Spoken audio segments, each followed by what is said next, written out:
నమస్తే.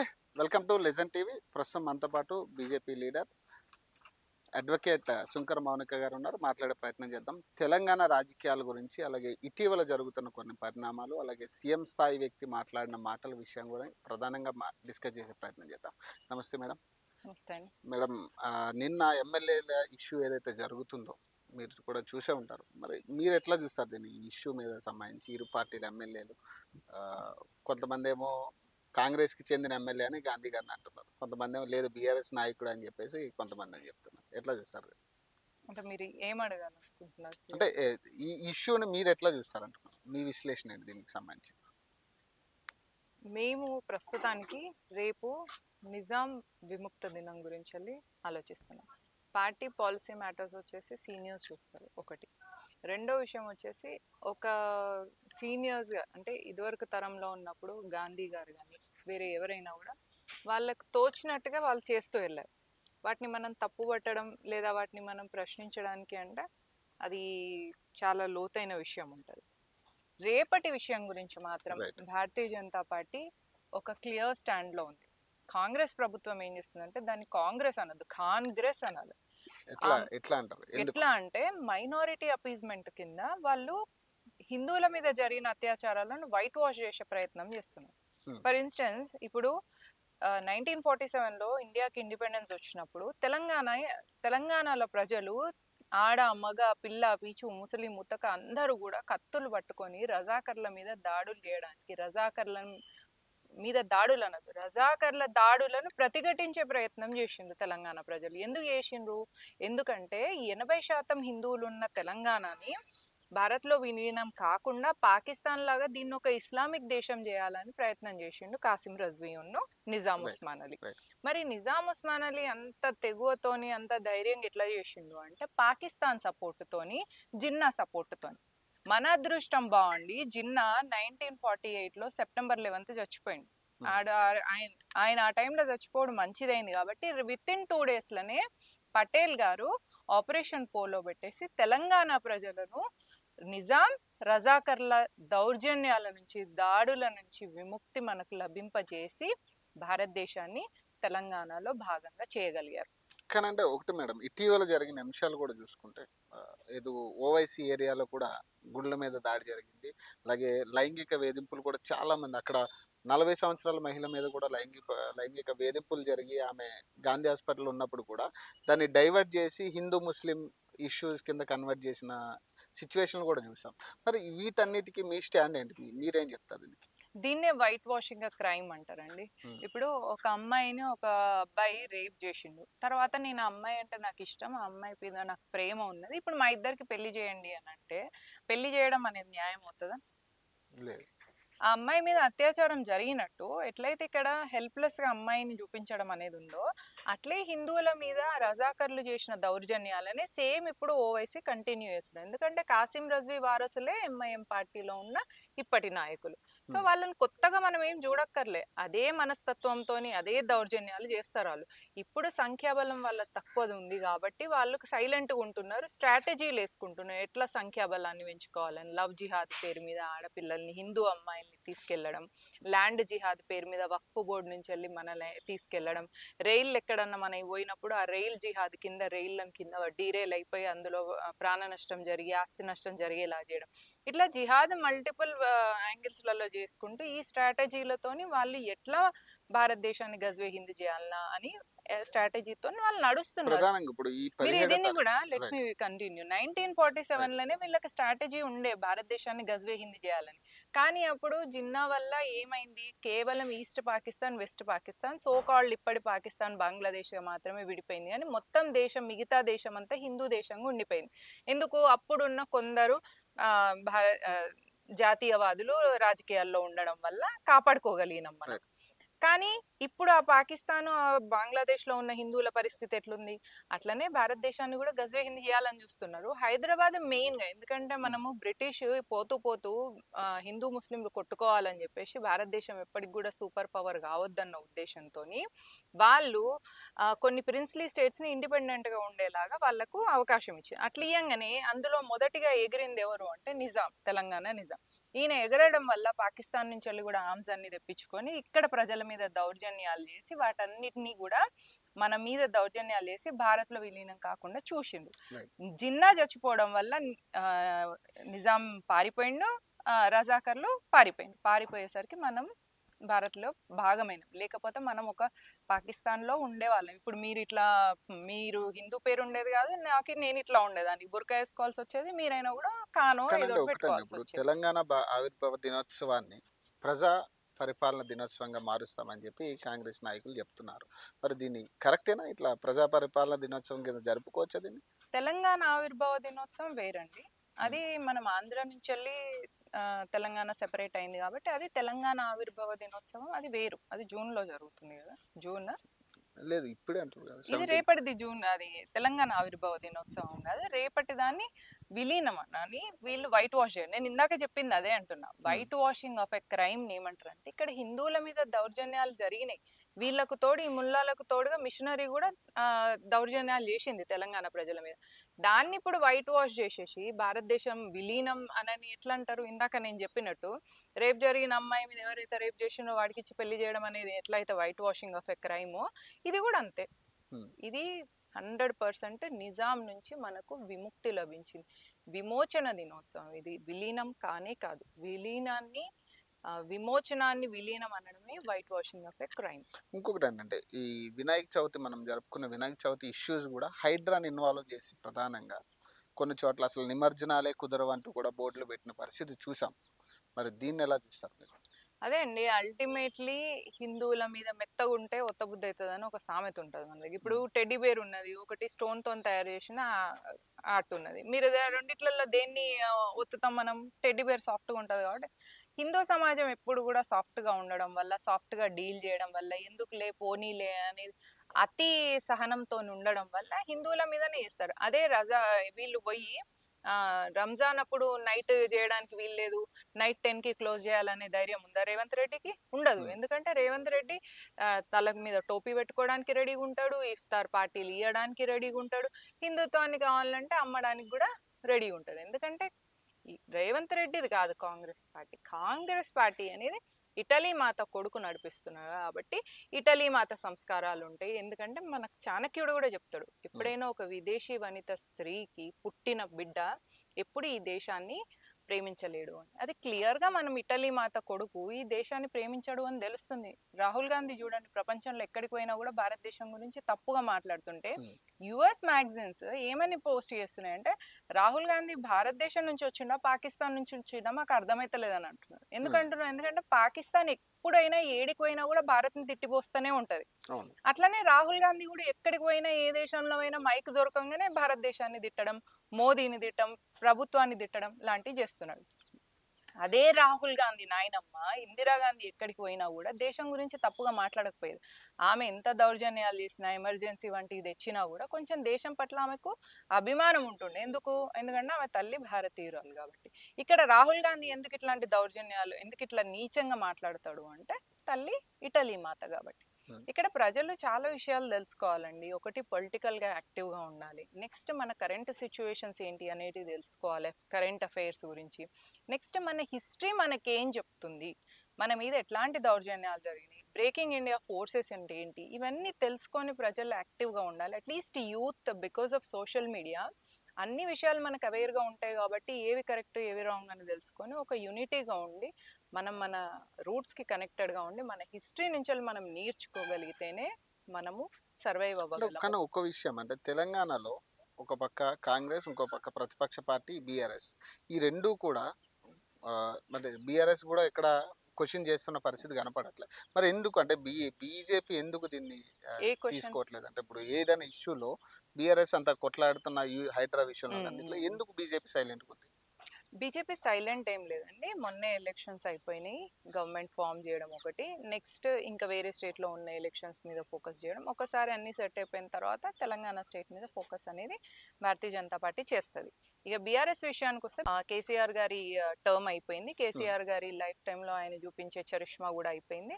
So now it's gone case. KTR గారు రేపు ఫ్యూచర్లో బీఆర్ఎస్ని సీఎం అయ్యేలాగా పోయి అధికారంలోకి తెచ్చే అంత లేదు. He is not that capable when compared to KCR గారు. సో ఆబ్వియస్గా తెలంగాణలో మిగిలి ఉండేది కాంగ్రెస్, భారతీయ జనతా పార్టీ రెండే.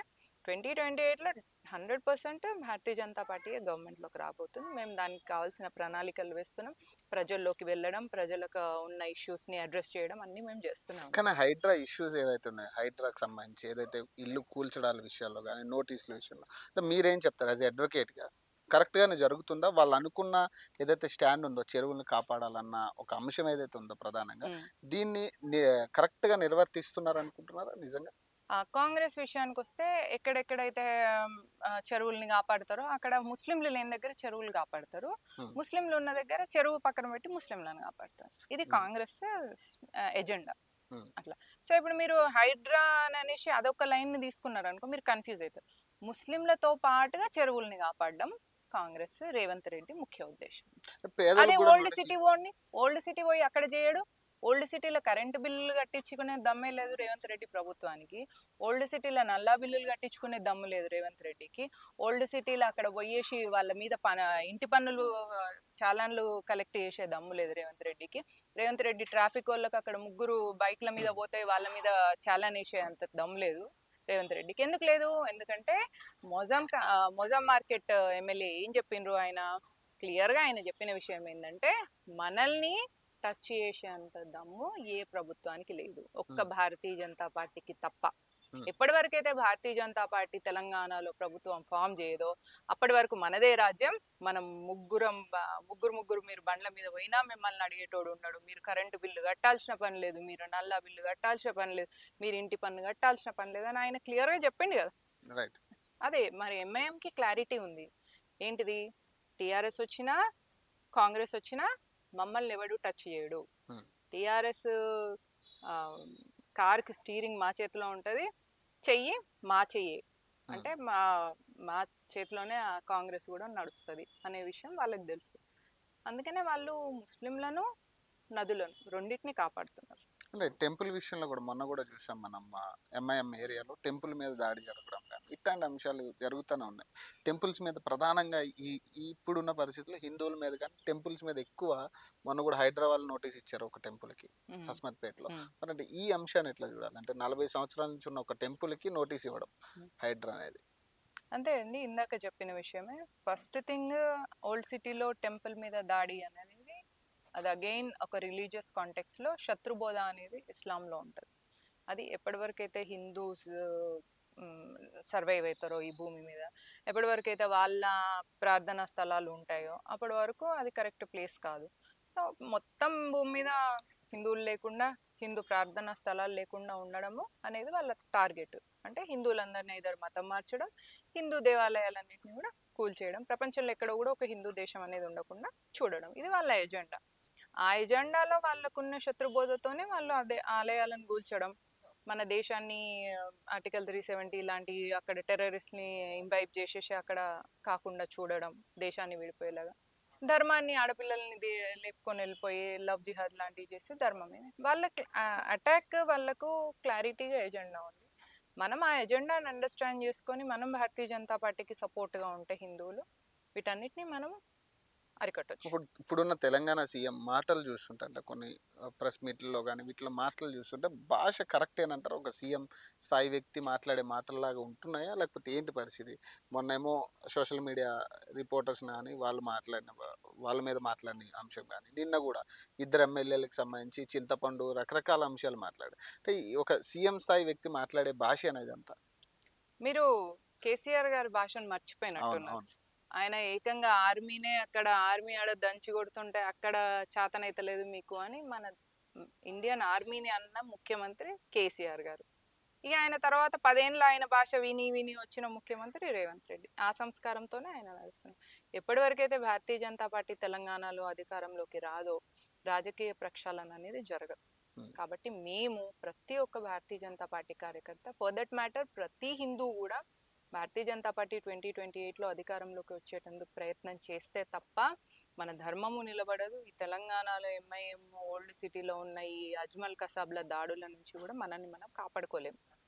రైట్ అంటే ఈ రోజు కాబట్టి దానికోసం నేనేం చెప్తున్నా అంటే, ప్రతి తెలంగాణ పౌరుడు, ప్రతి యువకులు కూడా భారతీయ జనతా పార్టీ మెంబర్షిప్ డ్రైవ్లో భాగస్వాములు అవ్వండి. 8800002024 2024లో భారతీయ జనతా పార్టీ మెంబర్షిప్ తీసుకొని మనము భారతీయ జనతా పార్టీని ప్రపంచంలోనే ఒక పెద్ద పొలిటికల్ అంటే పెద్ద సంఖ్యాబలం ఉన్న ఒక పార్టీగా, ఒక హిందూ పార్టీగా మనం దాన్ని తీసుకోగలిగితే అప్పుడు తెలంగాణలో కూడా మనం ప్రభుత్వం తెచ్చుకోగలిగితే దేవాలయాలు ఓల్డ్ సిటీలో కూల్చకుండా ఆపడం, ముస్లిం అపీజ్మెంట్ కింద ఓల్డ్ సిటీని ఏమాత్రం కూడా అక్కడ టచ్ చేయకుండా కరెంటు బిల్లులు నల్ల బిల్లులు కట్టనియకుండా వాళ్ళ మీద మనం కట్టిన పన్నులన్నింటినీ వాళ్ళకు అందించడం, నెక్స్ట్ షాదీ ముబారక్ పేరు మీద వాళ్ళకే డబ్బులు ఇవ్వడం, కళ్యాణ లక్ష్మి అని పేరు మార్చిన అయిపోదు కదా, వాళ్ళకి అక్కడ తీసుకునే వాళ్ళు లబ్ధిదారులు అంతా వాళ్ళే ఉంటారు. కానీ అంటే ఇప్పుడు కేసీఆర్ ఉండగా నెక్స్ట్ టార్గెట్ కేసీఆర్ నెక్స్ట్ ఖచ్చితంగా ఎలాగైనా గెలవాలన్న దీని మీద ఉన్నారు. రేవంత్ రెడ్డి కూడా తాత్కాలిక సీఎం అంటూ కూడా ఆయన చెప్పడం జరిగింది. మరి ఈ టైంలో బీజేపీకి అంత ఛాన్స్ ఉంటుంది? బీజేపీలో ఒక సీఎం క్యాండిడేట్ ఉన్నారా? వాళ్ళ క్వశ్చన్ అది. భారతీయ జనతా పార్టీ ఒక వ్యవస్థ ద్వారా నిర్మితమైన ఒక పార్టీ అండి. ఇక్కడ సిద్ధాంతం ఉంది కాబట్టి వ్యక్తిని నిర్మాణం చేయగలం. ఒక అటల్ బిహారీ వాజ్పేయి గారిని అందించింది, ఒక నరేంద్ర మోదీని అందించింది. నరేంద్ర మోదీ ఇప్పుడు వరల్డ్లో ఒక పాపులర్ లీడర్. సో అట్లాంటి వ్యక్తిత్వాన్ని నిర్మించే క్షమత భారతీయ జనతా పార్టీకి ఉంది. భారతీయ జనతా పార్టీకి ఆర్ఎస్ఎస్ వివిధ క్షేత్రాల నుంచి కూడా మద్దతు ఉండడం వల్ల ఈ సిద్ధాంతాన్ని నిలబడి ఈ సిద్ధాంతానికి కట్టుబడి ఉన్న వ్యక్తిని సీఎం క్యాండిడేట్గా 100% మేము తీసుకురాగలం, అందులో డౌట్ లేదు. నెక్స్ట్ కేసీఆర్ గారు మళ్ళీ సీఎం అనేది అది ఇంపాసిబుల్, ఇట్స్ అ గాన్ అండి. నేను ఇందాక మరి చెప్పినట్టు కవిత గారిని పంపిస్తా అంటున్నారు. మరి మహిళా సీఎం అంటే కదా నెక్స్ట్ తెలంగాణకి. ఇక పోయి లిక్కర్ స్కామ్ అంటే ఇక ఉమెన్ ఎంపవర్మెంట్ చేసిన కవిత గారిని సీఎం గా చూడడం అనేది అంతకంటే దౌర్భాగ్యపు స్థితి ఇంకోటి ఉండదు. కాబట్టి BRS is a sinking boat. అందులో కేటీఆర్ గారు, కేసీఆర్ గారు, కవిత గారు ముగ్గురు మునిగిపోవాల్సిందే, no doubt. Bharatiya Janata party గురించి వెళ్ళి రంది పడాల్సిన అవసరం లేదు. ఎట్లయినా కూడా ఒక వ్యక్తిని నిర్మించే క్షమత ఉంది, డెఫినెట్లీ వస్తాం. కాంగ్రెస్ తర్వాత 2028లో మేమే. ఎలాగంటే రేపుల విషయం గురించి దీని గురించి మనం మాట్లాడుకున్నాం కాబట్టి ప్రధానంగా అంటే ఈ రోజు జరిగిన అంశం ఒక కొరియోగ్రాఫర్ జానీ మాస్టర్కి సంబంధించి ఏదైతే ఇష్యూ జరిగిందో, ఒక లీడింగ్ కొరియోగ్రాఫర్ అయినా మరి ఆయన విషయంలో కూడా లైంగిక వేధింపులు ఒక స్త్రీని లైంగికంగా వేధించారని చెప్పి ఒక కేసు నమోదైంది. మరి దీన్ని ఎట్లా చూడాలంటే ఒక స్టార్ కొరియోగ్రాఫర్ అనుకోవచ్చు ఆయన నిజంగా. అంటే ఇక్కడ బాలీవుడ్ రెండు చోట్ల కూడా ఒక స్టార్ డమ్ ఉన్న వ్యక్తి. అలాంటి వ్యక్తి ఒక మహిళ మీద ఇలాంటి విషయాలు ఎట్లా చూడాలి? అంటే ఎటు పోతుంది? మీరందరూ కూడా కొట్లాడుతున్నారు దీని మీద, అయినా కూడా ఇది ఏమంటారు రేంజ్ మారుతుంది, కింద స్థాయి నుంచి పై స్థాయికి కూడా పోతుంది ఇది. రేప్ అనేది టోటల్లీ ఒక డిఫరెంట్ సబ్జెక్ట్ ఆల్ టుగెదర్ అండి. అది ఒక్కొక్క వ్యక్తికి ఉన్న సంస్కారాలను బట్టి, పెరిగిన వాతావరణాన్ని బట్టి, అది ఒక ఆపోజిట్ సెక్స్ని చూసే దృక్పథాన్ని బట్టి ఉంటుంది. కాబట్టి మనము జనరలైజ్ చేయడానికి లేదు. బట్ దెన్ గవర్నమెంట్ ఏం చేస్తుంది అనేది మామూలుగా పబ్లిక్ మీద, ఇప్పుడు మొన్న జైనూర్లో రేప్ జరిగింది. ముగ్ధం అనే వ్యక్తి గిరిజన హిందూ మహిళ మీద అంత దాడి చేసి ఆ అమ్మాయి ఒప్పుకోలేదు కాబట్టి ఆమె మొహాన్ని అంత దారుణంగా కొట్టినప్పుడు రేవంత్ రెడ్డి ప్రభుత్వం ఎందుకు మాట్లాడతలేరు? ఎందుకు ముగ్ధంని ఇంతవరకు అరెస్ట్ చేయలేకపోతున్నారు? అతనికి ఎందుకు శిక్ష చేయలేకపోతున్నారు? ఎందుకంటే మైనారిటీ అపీజ్మెంట్ కింద ఆయన అట్లాంటివి చేయడు, అది క్లియర్ గా మనకు తెలుస్తుంది. చెంగిచెర్ల విషయంలో కూడా మీరు చూసినట్టయితే అక్కడ ముస్లిం మగవాళ్ళు 200-300 మంది నమాజ్కి అక్కడ ఏకత్రయ్యి అక్కడ ఉన్న ఎస్సీ ఎస్టీ మళ్ళీ అదే వాళ్ళని మహిళల్ని, ఎస్పెషల్లీ హిందూ మహిళల్ని అక్కడ దారుణంగా కొడితే వాళ్ళందరి మీద నేను ఇష్యూ తీసుకొని వాళ్ళని రిప్రజెంట్ చేయడం కోసం నేను ఒక అడ్వకేట్గా వాళ్ళ తరఫున వెళ్తే నా మీద కూడా కేసు సెక్షన్. సో ఇట్లాంటి దౌర్జన్య పరిపాలన రేవంత్ రెడ్డి చేస్తారు. ఎందుకంటే కాంగ్రెస్ అంటేనే, అంటే స్పెసిఫిక్గా రేవంత్ రెడ్డి అని కదా, కాంగ్రెసే అది. కాంగ్రెస్ మెయిన్ ఇంటెన్షన్ ఏముంటుంది ఎప్పుడైనా కూడా, హిందువులని కుల ఆధారంగా, ప్రాంత ఆధారంగా, భాష ఆధారంగా విడదీయాలా, ముస్లింలందరినీ యునైట్ చేయాలా, ముస్లింలకు ఎక్కువ పవర్ ఇచ్చేసి వీళ్ళు వాళ్ళ మీద దాడులు చేసినప్పుడు హిందువులు నోరు మూసుకొని ఉంటారు. అప్పుడు ముస్లింలందరి ఓట్లు గంపగుత్తగా వాళ్ళకు పడతాయి, దాంతో వాళ్ళు పవర్లోకి రావాలి. ఇది వాళ్ళ బేసిక్ ఎజెండా ఎప్పుడైనా కూడా పాలిటిక్స్లో పవర్లోకి రావడానికి. ఆ ఎజెండాని వాళ్ళు ఎప్పటికప్పుడు చేస్తున్నారు, చూపిస్తున్నారు. నేను ఏంటంటే ఈ రేప్ ఇన్సిడెంట్స్, లైంగిక వేధింపులు కానీ అంటే ఇప్పుడు జానీ మాస్టర్ లాంటి వాళ్ళ అసిస్టెంట్ మీద ఇట్లాంటి తరహా అంటే దీన్ని ఎట్లా చూడాలంటే ఈ అంశాన్ని? ఎందుకంటే ఒక పెద్ద స్థాయి వ్యక్తి ఆయన పలుకుబడి ఉన్న వ్యక్తి. అదే అండి. ఇందాక చెప్పినట్టు వ్యక్తిలో సంస్కారాలు అనేటివి రావాలి. మన దగ్గర ఉన్న ప్రాబ్లమ్ ఏమైంది మనకంటే, మనకు 1947 తర్వాత మనకి ఇండిపెండెన్స్ వచ్చింది అని మనం అనుకుంటున్నాం గానీ, కమ్యూనిస్ట్ భావజాలం వల్ల, ఆ కమ్యూనిస్ట్ మైండ్ సెట్‌తోని మన కల్చర్‌కి మనం దూరం అవ్వడం వల్ల, మహిళలకు రెస్పెక్ట్ ఇవ్వాలి అనే విషయాల్ని మనం స్కూల్‌లో, ఎడ్యుకేషన్ సిస్టమ్‌లో మన కల్చర్ మనకు లేకపోవడం వల్ల కన్‌ఫ్యూజ్డ్ స్టేట్‌లో ఉన్నవాళ్ళు, సంస్కారహీనంగా మారిన వాళ్ళు ఇట్లాంటివి చేస్తుంటారు. సమాజంలో ఇలాంటివన్నిటిని అరికట్టాలి అన్నప్పుడు మహిళలు అన్నట్టుగా నిలబడాలి. ఇప్పుడు నేను లాస్ట్ టైమ్ ట్రిపుల్ తలాక్ కోసం నేను గూడా రైట్. చాలా వర్క్ చేసిన. ఎందుకంటే ముస్లిం అని వాళ్ళు అక్కడ ముస్లిం మహిళలు అని చూడకుండా ముస్లిం మహిళలైన ఈ దేశ పౌరులు కాబట్టి వాళ్ళకు సమాన న్యాయం జరగాలి. హిందూ మహిళలతో పాటుగా వాళ్ళకు కూడా బేసిక్ ఫండమెంటల్ రైట్స్ ఉండాలి. అది మెయింటెనెన్స్ గానీ, లేకపోతే సక్సెషన్‌లో గానీ, ప్రాపర్టీ ఇష్యూస్‌లో కానీ అన్నిట్లో ఉండాలి అన్న ఉద్దేశంగానే మేము ట్రిపుల్ తలాక్ కోసం ఫైట్ చేసినాం. రైట్. Thank you. కాబట్టి మేము irrespective of religion, caste, creed women కోసం ట్రై చేస్తూనే రైట్. ఉంటాం. Thank you. మరిన్ని అప్డేట్స్ కోసం చూస్తున్నానండి లెజెండ్ టీవీ.